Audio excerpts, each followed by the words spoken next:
The first question I have is why Shelton? What attracts you to Shelton? For me, the biggest draw is that I'm from here. I was born here, graduated from SHS, spent the first 19 years of my life in this town, and when this opportunity came up, I saw it both as a professional move, but also, I think more importantly, a personal move. My kids are about to start school. My oldest is going to be in kindergarten next year, and for our family, we want to be somewhere where we're comfortable, and I see my kids fitting in really well, a bit selfishly, with the schools that I went to growing up. And I think that more than that, it's an opportunity to provide some leadership for a town that, while not necessarily doing poorly, I think that everybody that I've spoken to here tonight agrees that it's time for a change, it's time to make a move forward, and I've proven to do that in my employment career so far, so I see my skill set fitting very well with the need that they have.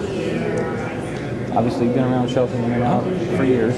Anything stick in your mind as a top issue or a priority? Well, the one recently, obviously, is the well issue, so that's something that's going to have to be addressed fairly soon. In talking to folks the last month or so when I've been down on the weekends, I see that the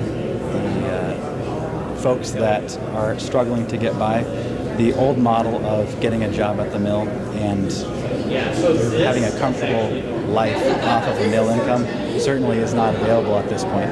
And figuring out a way to get Shelton back on track with the rest of the state that's starting to take off, so the King and the Pierce counties, part of Thurston County, I think finding a way to develop to provide some economic development would go a long way to not just improving the standard of living here, but also increasing the likelihood that people move into Shelton and bring some new ideas.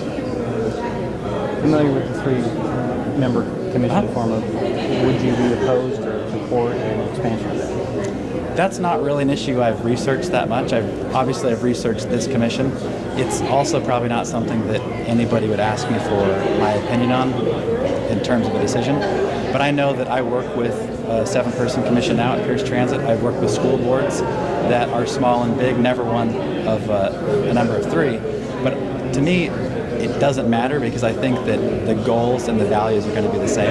I think that moving the city forward and finding some new opportunities for the people that live here, that is going to be shared whether it's 7-person or 3-person. I think it just dictates how I interact with them a little bit differently. My last question, you kind of touched on your first question, but I'm going to ask it again. Why make this career move now? I'm sorry, what was that? Why make this career move now? This is the perfect time for me personally, I mentioned that.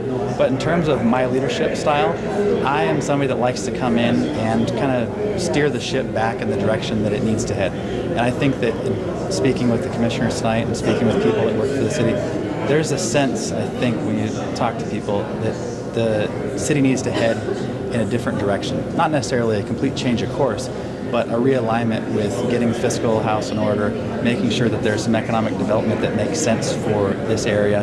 And I think that my leadership style fits that really well. So coming in and being able to improve processes, improve trust, not just with city staff and the commission, but also improving the trust that the city has and key decision makers around the city have with the city staff. I think that those are things that play really well with my skill set, and I can't think of a better place I'd rather do that than Shelton.